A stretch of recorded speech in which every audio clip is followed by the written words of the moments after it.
Oh hey, welcome to another edition of Hand-Laid Tracks and 3D Printed Trains with Socrates. Today we're looking at our first piece of HO track. People have asked me about HO and I'm kind of curious about it myself, so I made HO straight and curved tracks. Today we're looking at the straight track. Curve is about the same though. Has basically made about 4 jigs. So because HO is large and the rails come in both 18-inch and 36-inch or 3-foot lengths, I made 4 individual pieces that bolt together using a M2 4-centimeter bolts. And so if you take all 4 pieces and bolt them together, you end up with a 36-inch jig, so you can make a whole 36-inch piece of rail one at a time. I use them. I think my rails are only 18s, so. And I left it a little bit short, so it's not a full 18, but that way you have a little excess you can cut off on as well. And to make the jig, like I say, these actually line up on the bamboo A1 next to each other, so you can print all 4 at once. Depending on what you're trying to do, you can make 1 of them or 4 of them, however. And like I say, they all screw together in little, they have T's together. So the end of the rail comes right to the edge there, and you can cut it off perfect length if you want. As I showed, it has tie beds that come with it for each of the rails. They should snap right on. I use plyo bond glue to glue it on. I get that from Canada still through Fast Tracks. I don't know of a better contact cement here in Europe. If you know of one, please let me know in the comments. I'm curious. It's hard to get it from Canada, but don't use that much of it, and it works really great. Highly recommend plyo bond. The hardest task for me in making any sort of hand-laid tracks is cutting up the little PCB cross tie boards, because these are what makes the connections between the different rails, gives it strength, etc. Makes it basically a skeleton of track that you put inside the tie beds, that you then put inside the tie beds. And so what I came up with was this little tie cutter. I really like this as one of my favorite little tools that I designed. Basically, there's one in there. See if it falls out.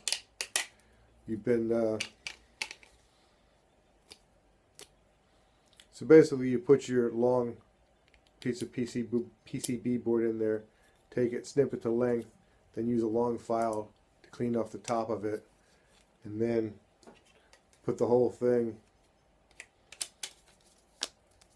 with all the boards loaded up in there.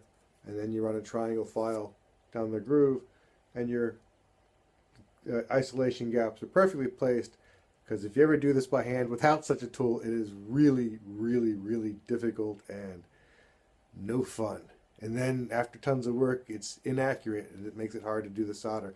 I do N scale, so it's really small on N scale. It's easier on HO, but in a lot of ways HO, of course, is harder because the rails are a whole lot stronger as well. And like I say, it's the same basic system for curves and straights. I have a couple sets of clamps with it that clamp on, the little blocks on top of it, hold the rails in place. I use a little circle on the one side that helps you can push the little space in there. Try to push the rails in the far corner, and it makes it easier to pull it out. And I use a little tiny screwdriver to leverage it out. So far, if you're quick, it doesn't really have a problem with the plastic rails. I find it easier than the aluminum ones, which is what I started with. Aluminum is a much worse heat sink. These don't really absorb heat. You have to be a little quicker. I use sort of a 2-step process. You can see it in the upcoming video. You can watch me go through the process. It took me about 30 minutes to make that piece of straight, and here's the video of me doing it. Get the STLs on Colts if you want it. If you want to encourage me to do the HOs, let me know you like it and give a comment and maybe buy the STLs. I'll put the curves up as well shortly, but here's to make some simple straights. You get yourself started hand building tracks. Lots of straight pieces of track to be made. So thanks for watching. Check out the video of me making it in a little bit on the quick time-lapse time. There's also the ASMR version is going to be loaded as well. You can watch the whole thing in real time. Okay, so this is the time-lapse of me doing it. The jig comes in 4 pieces, and there's a 4mm M2 bolt in it. There's 2 of them basically, one on the one side, and then there's 2 nuts on the other side. It's kind of easier if you can get the nuts in first, but I use the power drill or power screwdriver to screw it together.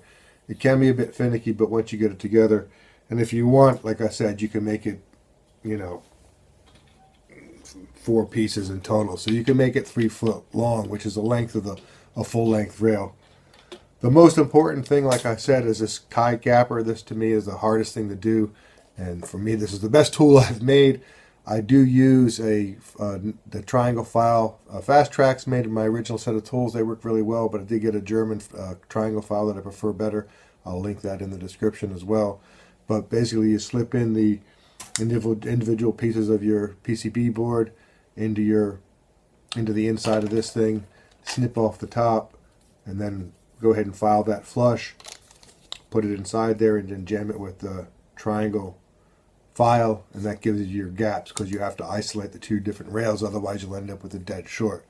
And once the ties are gapped, I use, again, and this is also from Fast Tracks, I think their major file is really quite good, use that to shine up the faces of the copper and put each one individually into the jig itself, and that way you have the copper ties are all cut, and then you put the rails on top, and then I use a set of clamps that I made and little blocks on top of it, holds everything down nice and tight in place. And I also make sure to clean off the rails. I didn't do it at first, but then one day I did, and I noticed just how much black gunk was on the paper towel with just simple alcohol and a piece of paper towel.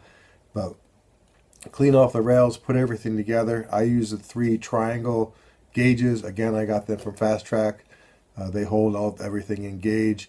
It's important also to use there's a metal one. I don't really have it for the HO, but I have a metal NMRA gauge to make sure that the rails are in gauge. I also, the way the system is, basically there's a circle and a square, and I use the circle to get the things out later, but if you do the circle side first, you sort of push the tie into the corner, it helps to make them all that one way, because when you touch it with the soldering iron, it can slide. And I use a sort of a double heat method where I apply the solder with I don't use any flux at all. I use a Stanoil, again, German solder. I've tried a whole bunch. This one is the only one I find that really, really works. Again, I'll link it in the description.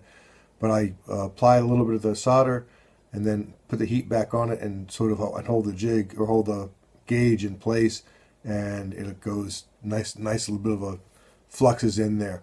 It's also if you feel it tight, when you move the gauges back and forth, if you feel a tight area, it is a tight area. And it's actually one of the more satisfying things when you do this.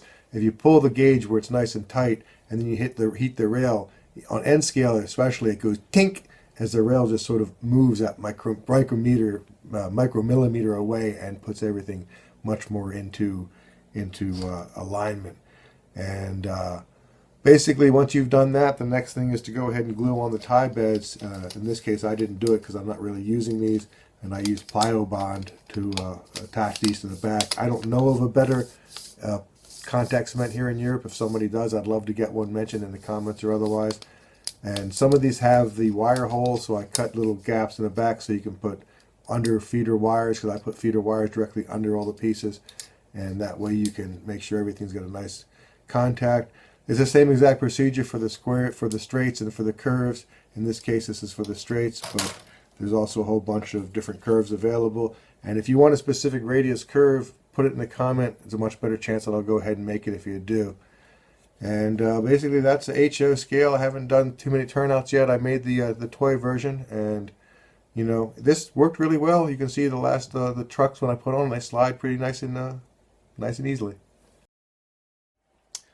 And so that was the 30-minute process of making this particular piece of track. And get yourself your own STLs on Colts. Make it yourself. Build a piece of track, HO or N scale. It's all good.